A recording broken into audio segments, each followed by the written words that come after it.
আসসালামু আলাইকুম। ওয়ালাইকুম আসসালাম রহমতুল্লাহ বারাকাতুহু। ধরেন কোনো মহিলা বিয়ে করতে আগ্রহী আর সে চাচ্ছে তার স্বামী যেন একই পেশায় হয়। অবশ্য গুণটাকেই সবার উপরে রেখেছে। দ্বিতীয় মানদণ্ড হলো একই পেশা, যাতে করে তাদের দাম্পত্য জীবনটা ভালো কাটে।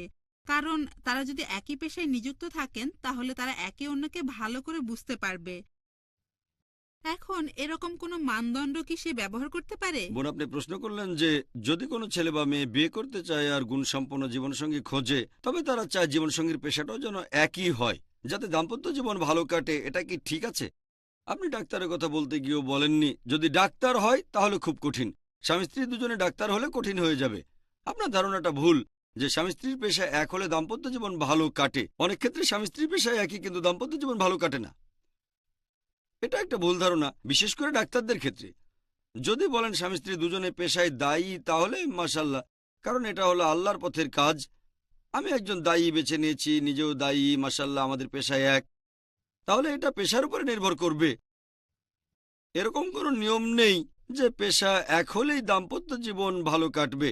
ধরেন একটা ছেলে ইঞ্জিনিয়ার, স্ত্রী হিসেবেও ইঞ্জিনিয়ার চাচ্ছে। এখন একজন গুণবতী মহিলা কিভাবে বাইরে গিয়ে ইঞ্জিনিয়ারিং কাজ করবে? এটা কঠিন। সে তো ফিল্ডে যাবে। তাহলে বুঝতে পারছেন, মাঝে মধ্যে পেশা এক থাকলে সুবিধায় হয়, মাঝে মধ্যে কোনো সুবিধা হয় না, আবার কখনো এটা ক্ষতিকর। তাহলে ইঞ্জিনিয়ার ছেলে ইঞ্জিনিয়ার মেয়েকে বিয়ে করলে মেয়েটা বাইরে কোন চাকরি করবে? তবে কেউ যদি এরকম শর্ত দেয়, যেমন একজন দায়ী বলল, আমি দায়ী বিয়ে করতে চাই, ভালো আলহামদুলিল্লাহ, এখানে গুণও পাচ্ছেন, ভালো আলহামদুলিল্লাহ।